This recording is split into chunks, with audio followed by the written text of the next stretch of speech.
Students Representative Council, SRC, of the Kwame Nkrumah University of Science and Technology has set aside some 50,000 Ghana cedis to assist needy students to pay their school fees to help them save them from deferring their courses. The move is an intervention by the SRC as part of measures to help save needy students who have had to defer their courses for non-payment of school fees. Over 6,000 students at KNUST have had to defer their courses in line with university regulations for non-payment of their fees, and that became a big controversy on campus. However, the SRC is now intervening and trying as much as possible to deal with the issue. Let's speak now to Valentine Eshon, Deputy PRO for the SRC there.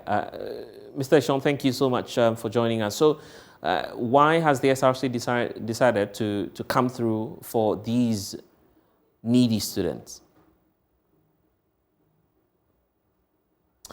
Well, it appears that we've lost Valentine Eshon, but there's a statement that the SRC has issued on this, indicating their resolve to deal with the matter. A number of reactions have been greeting the decision by the KNUST management as well on this, but there's more that's coming through from the SRC, and that's why we're re-establishing a line with Valentine Eshon to try as much as possible to understand what it is that the KNUST SRC is doing about this. Eshon, welcome to the program. I was asking about what necessitated this move by the KNUST SRC. Why did you decide to intervene?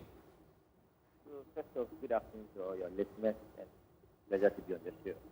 Now, why the SRC has decided to put its house for students? We've come to realize that with the new fee policy management, most of our membership, that the students of KNUST, about 6,000 of them, cannot afford to cross the 70% threshold that the new policy system requires. And that is how come they have been deferred. And so in as much as the SRC has been able to negotiate with management so that these students, if they can afford to pay as soon as possible, they will be reinstated on the school system. We also understand that due to the economy we find ourselves in current, and then a lot of other factors, parents are overburdened and cannot pay. And so we decided that we'll put across 50,000 to help students who have genuine financial concerns make that 70% threshold so that they can continue to have academic work done. In the meantime, are you engaging management of the school on the overall concerns that's happening on campus? Yes. Since Tuesday, that is since when management resumed from the Easter break, engagements have been ongoing since. And even just this morning, we were in an engagement, and that's how come this morning the communicator has come out indicating that students who pay the fee to the 70% will be reinstated has come. Just came from engagement from just this morning.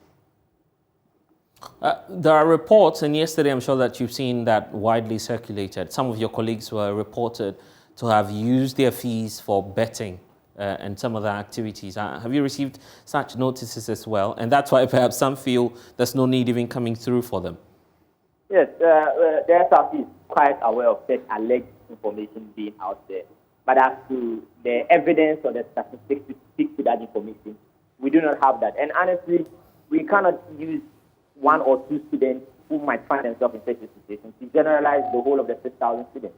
If you are on ground, you can tell that genuinely people have financial concerns. And so we cannot use those few, if for lack of better words, say bad enough to make a generalization of the whole total number.